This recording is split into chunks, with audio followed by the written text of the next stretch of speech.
Definition क्या है, ये सब आपके सामने हम आपको डिटेल में समझाएंगे। मैं चंद्र दुआ जेवीसी सॉल्यूशंस के बिहाफ पे आप सबका स्वागत करता हूँ।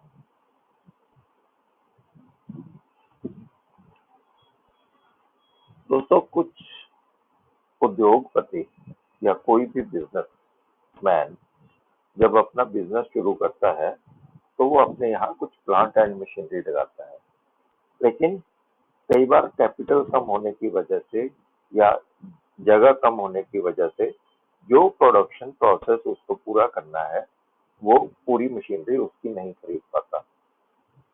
तो क्या करते हैं कि जितना जॉब वर्क एक आइटम को बनाने के लिए जितने प्रोसेस लगते हैं उसमें से जो प्रोसेस उसके पास अवेलेबल नहीं होते वो बाहर से करवाता है, जिसे जॉब वर्क कहा जाता है। अर्थात एक फैक्ट्री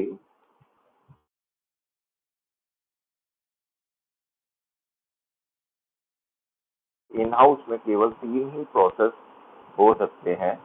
तो जो फैक्ट्री का ओनर है वो बाकी 2 प्रोसेस के लिए बाहर से दूसरी फैक्ट्री से बात करता है और उनसे 2 प्रोसेस करवा करके अपना प्रोडक्ट कंप्लीट कर देते हैं।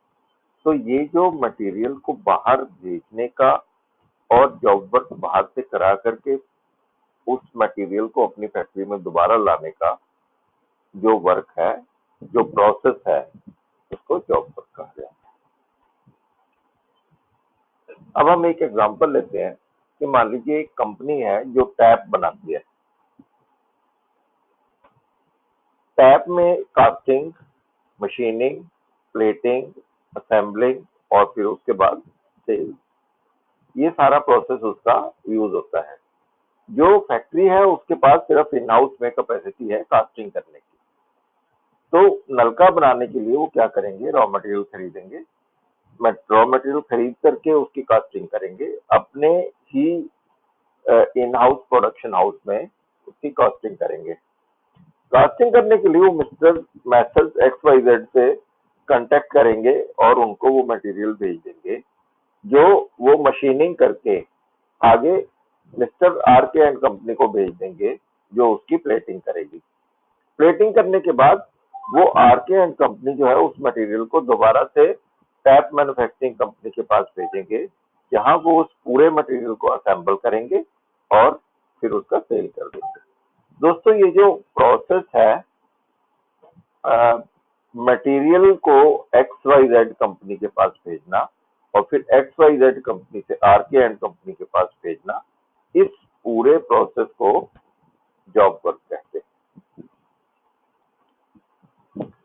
इसकी हम कुछ परिभाषाएं हैं जिसको हम समझते हैं कि जब हम अपनी फैक्ट्री से किसी माल को बाहर भेजते हैं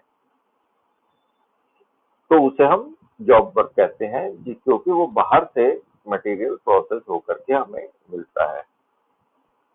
जो फैक्ट्री ओनर अपना माल भेजता है उसको प्रिंसिपल बोला जाता है और जो जॉब वर्क करता है उसे जॉब वर्क वर्कर कहा जाता है।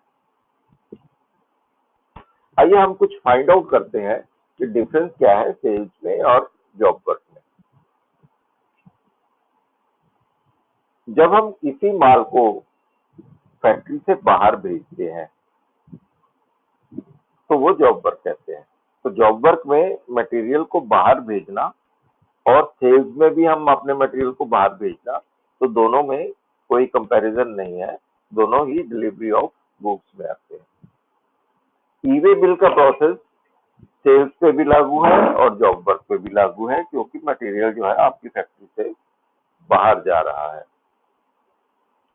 जो फर्क है वो ये है कि जब हम सेल बिल काटते हैं तो हम मटेरियल या गुड्स जो भी हम बाहर भेज रहे हैं हम उसकी ऑनरशिप ट्रांसफर कर देते हैं, लेकिन जब हम जॉब वर्क पे माल भेजते हैं तो हम उसकी ऑनरशिप को ट्रांसफर नहीं करते हैं। जब हम सेल बिल काटते हैं तो हमारी टर्नओवर जो है वो हाई हो जाती है, लेकिन जब हम जॉब वर्क करते हैं तो उसका टर्नओवर पे कोई इम्पैक्ट नहीं आता है। या अगर आता है जो सेल का बिल बनाते हैं जॉब वर्क चार्जेस का, तो वो बहुत ही लो आता है, बहुत कम इफेक्ट उसका हमारी टर्नओवर के ऊपर पड़ता है।